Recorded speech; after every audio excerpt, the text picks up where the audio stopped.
The linemen and tree crews were out across Kentuckiana today helping residents clean up after strong storms and even tornadoes moved through on the 4th of July. Hello, everybody. I'm Connie Leonard in for Doug Proffitt tonight. The National Weather Service has confirmed 2 tornadoes in Kentuckiana, including an EF0 in Harrison County, Indiana, with winds up to 85 miles per hour. The night team's Taylor Woods and photojournalist Elijah McKenzie show us the damage it left behind.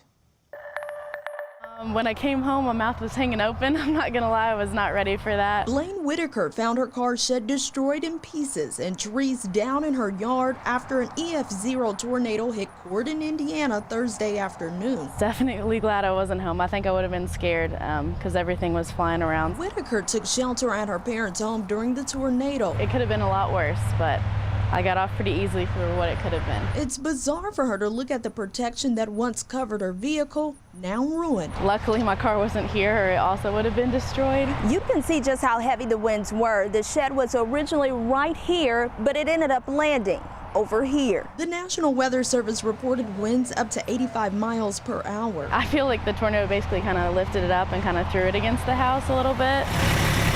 Down the street from Whitaker, crews were working to remove an uprooted tree that landed on top of a home. The couple who lives here didn't want to go on camera, but told us they were watching TV in the living room when the tree fell. We don't get many tornadoes around this area, so it was definitely a shock. We didn't even know it was a tornado until it was confirmed later. Luckily, no injuries have been reported. Definitely glad that everything and everybody's okay, and all the neighbors and people around me are okay too. Now Whitaker is counting on her family to help her clean up the debris. The backside's just laid over a little bit. In Harrison County, Taylor Woods, WHAS 11 Night Team on your side. In Louisville's Parkland neighborhood, residents and city crews spent the day cleaning up debris after an EF1 tornado touched down there. One man we spoke with says he was surprised to see the tornado hit his neighborhood. You don't think it's going to hit the west end. You just don't think it's going to hit down here. It's always on the outskirts, near Louisville. It never comes through here. Governor Andy Beshear joined other state and city leaders in the area today to see the damage and talk with residents. There were about a dozen structures damaged in the storm, but no one was hurt. We're thankful that we have avoided the worst with this severe weather. But there is damage, and damages to homes, damage to trees, the fences that are down. Those are really important to each individual homeowner. And so while we are blessed that there were no injuries, we take very seriously the damage that has occurred. Now, online, many people question why the tornado sirens didn't sound in West Louisville. Mayor Craig Greenberg explained that today. The storm got severe so fast, the warning did not have time to register. The way our siren systems work is that once the National Weather Service puts out a warning, that is when our siren system is triggered. Because this all happens so quickly and without warning, that does not happen often. But unfortunately, that's what happened yesterday, and so that's why sirens did not go off. New tonight, Metro government has announced free storm debris drop-off next week. Starting next Monday, you can drop off your tree debris at Solid Waste Management Services on Meriwether Avenue from 2 until 6 p.m. They plan to keep the site open through next Saturday, July 13th. After those storms and a couple of days of rain, it's finally dry out there tonight across Kentuckiana. Meteorologist Matt Ruckett joins us now with a look at what's in store for the weekend.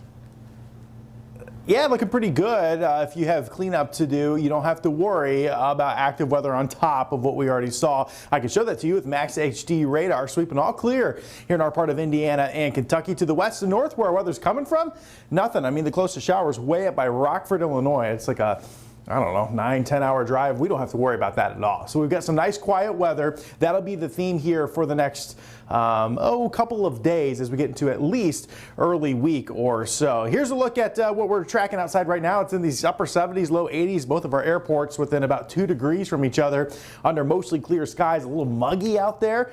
Hopefully you got some air conditioning or at least a fan out there. Some flowing air would certainly be good. As we kick off our Saturday, looking pretty good. Lots of sunshine expected tomorrow. High temperatures mid to upper 80s. You'll certainly feel that humidity out there. We make it run at 90 later on as we get towards late weekend and early week. I'll talk more about that. Of course, we've got what is now Tropical Storm Beryl.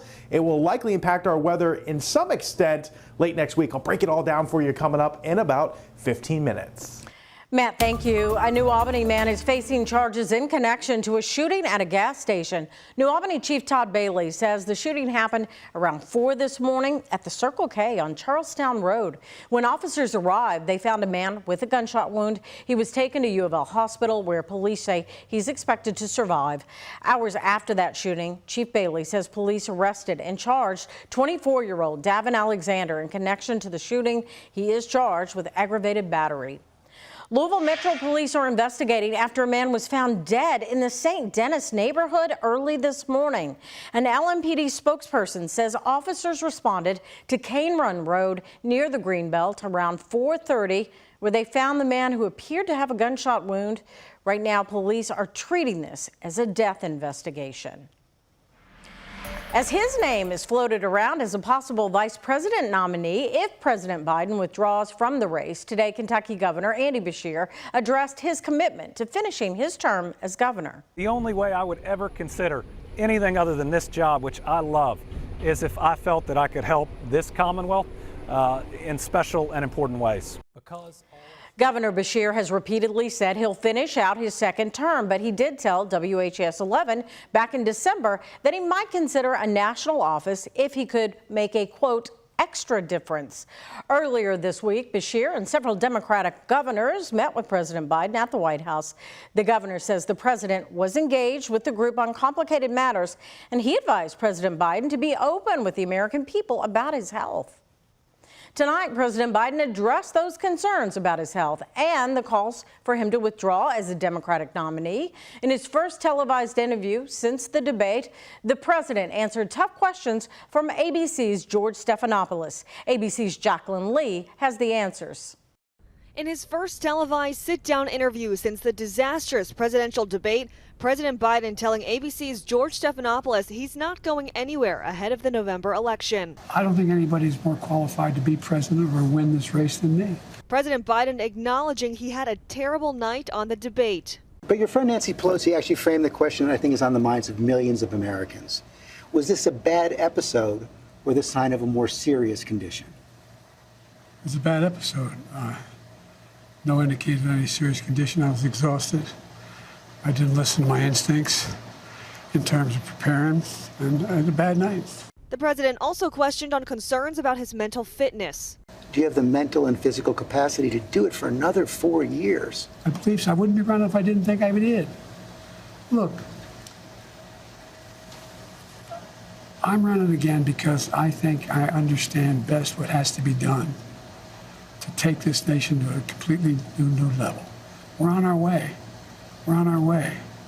And look, the decision recently made by the Supreme Court on immunity, you know, the next president of the United States, it's not just about whether he or she knows what they're doing. The president also rejecting the idea of taking a cognitive test and releasing the results. Look, I have a cognitive test every single day.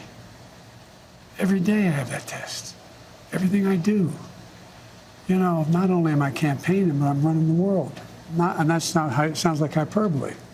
But we are the essential nation in the world. The president also rejecting poll numbers showing him trailing former President Donald Trump, saying he can beat his rival again. Jacqueline Lee, ABC News, Los Angeles. Well, if you missed President Biden's full interview with George Stephanopoulos, it will air again in its entirety this Sunday on This Week. Additional coverage is also planned for the weekend across ABC's news programs.